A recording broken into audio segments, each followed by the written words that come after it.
Portuguese capital, Lisbon, lies on the western Iberia Peninsula, where the Tagus River meets the Atlantic Ocean. Settled almost 3,000 years ago, the city predates Rome, Paris, and London by centuries and possesses an epic narrative to match.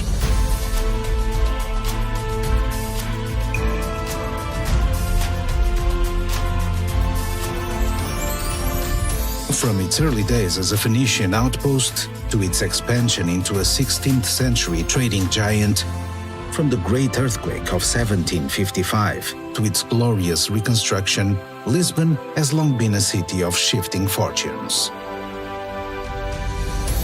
For much of the 20th century, the city floundered, but the winds of fate have again shifted in Lisbon's favor.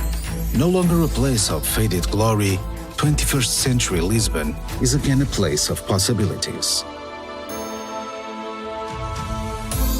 This is a city whose journey has forever been tied to the sea. So it's not surprising that many of her most important landmarks can be found along the waterfront. Rising from the banks of the Tagus River, the fortified elegance of the Torre de Belém stands as a reminder of Portuguese prestige and power in days of old. Just upriver rises the Monument of the Discoveries, which celebrates the nation's most revered seafarers, such as Prince Henry the Navigator, Vasco da Gama, and Ferdinand Magellan. Climb to the rooftop and look down upon the Mapa Mundi below, which charts the routes and discoveries of Portugal's intrepid mariners. Nearby, continue your voyage into Lisbon's seafaring past at the Jerónimos Monastery. Vasco da Gama spent his last night in prayer on this site before departing on his epic voyage to the Orient in 1497. The vast monastery that stands today was funded by the incredible wealth that da Gama's spice route brought to the city. This vast monastery complex is also home to the city's Maritime Museum, which preserves relics from Portugal's golden age of sail.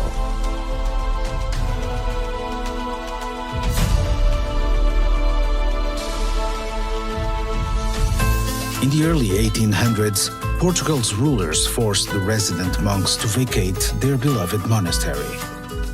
Destitute, the monks sold a prized possession, their secret egg tart recipe.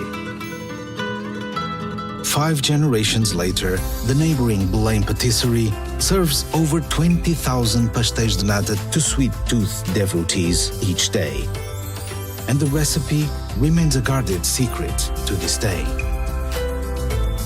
Once you've stocked up to the world's finest pastel de nata, set sail to the newest horizon in creativity at the Museum of Art, Architecture and Technology.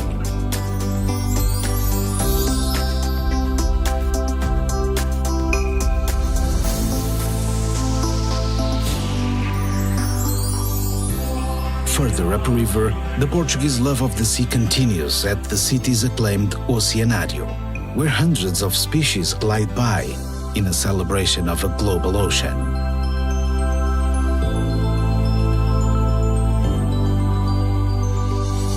From here, climb aboard a cable car and glide upriver again for bird's-eye views of the city and the 11-mile-long Ponte Vasco da Gama, the longest bridge in Europe.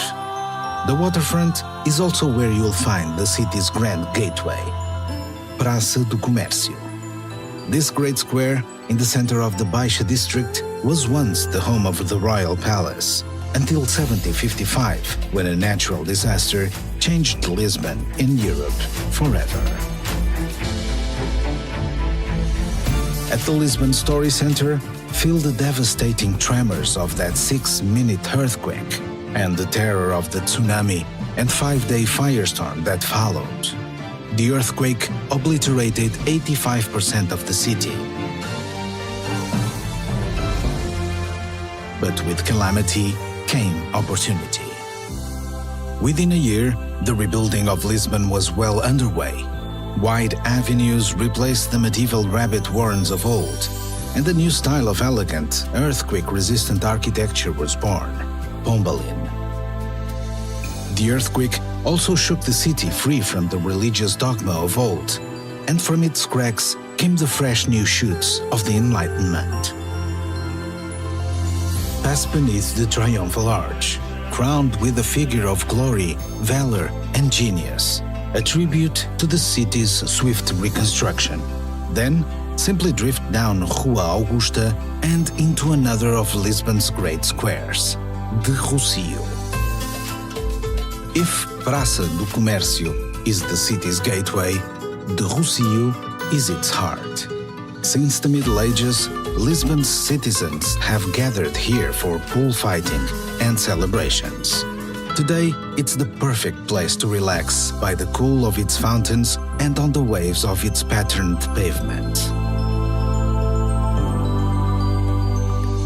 Lisbon belongs to that club of great cities, which are defined by 7 hills. So, wherever you roam, eventually you will find yourself going up to take in the views. Luckily, Lisboetas have come up with some innovative solutions to save their legs on hot summer days. From the lower town, ride the Elevador de Santa Justa to the Bairro Alto district. Here, you will find the Convento do Carmo, whose unrestored arches bear testament to the devastation which befell the city in 1755.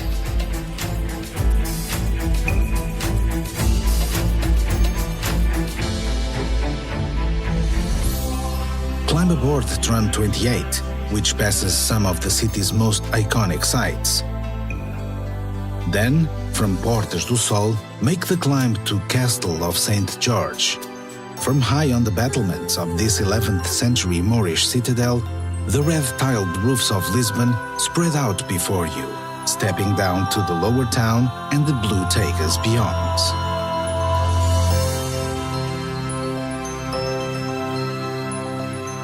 You'll find trams rattling all over Lisbon, but the most beloved of all is Glória, which runs between the lower town and Miradouro de São Pedro de Alcântara, the perfect place to watch the city light up with someone special.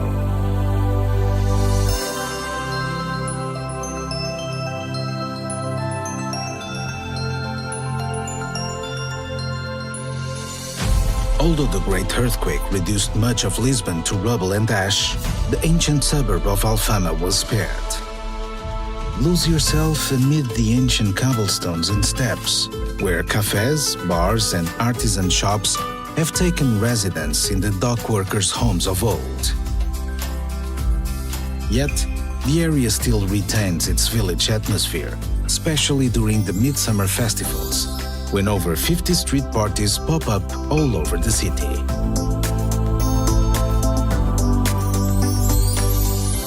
The Alfama is home to the Romanesque towers of Lisbon's cathedral, whose walls date back to the Second Crusade, when the city was liberated from the Moors.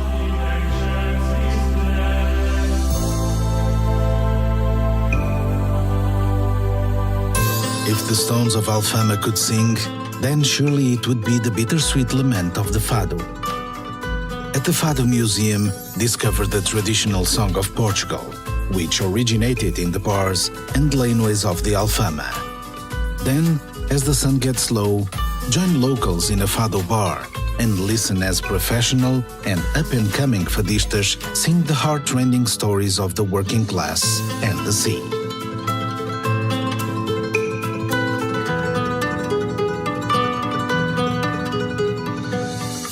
Lisbon's walls may not sing, but the tiles which adorn them possess a music of their own. First introduced by the Arabs, over the centuries, the Portuguese have made the art of azulejo their own. Housed in a former convent, the National Azulejo Museum celebrates the evolution of Portugal's tile craft across the centuries, from the biblical tales of old to the new frontiers of tile design.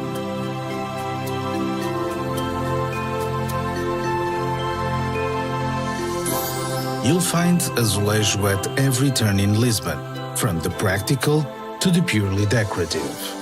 But to see the Sistine Chapel of tiles, head to the city's north, to Fronteira Palace.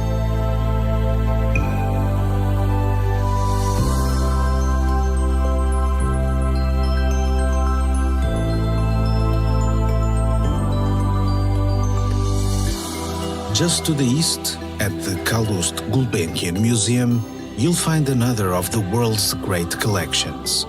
The museum's 6,000 art treasures represent a lifetime of acquisitions by the oil magnate Gulbenkian.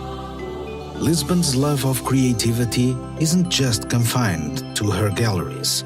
You'll find it amid urban renewal projects like the LX Factory, which has breathed new life into the city's fabric factories, which fell silent long ago.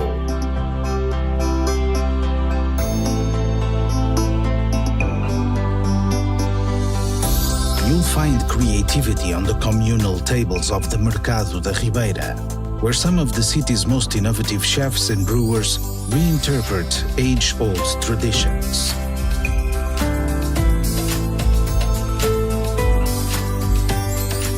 Lisbon has always been a city of discovery, so when you're ready to explore a little further afield, you'll find no end of adventure.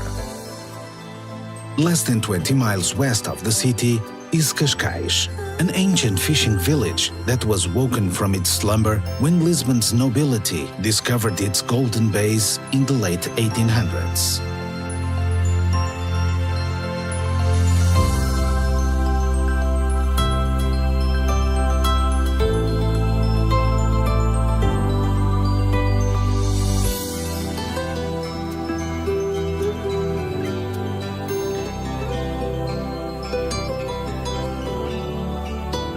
Another playground for Portugal's monarchs was Sintra, the home of the Summer Palace.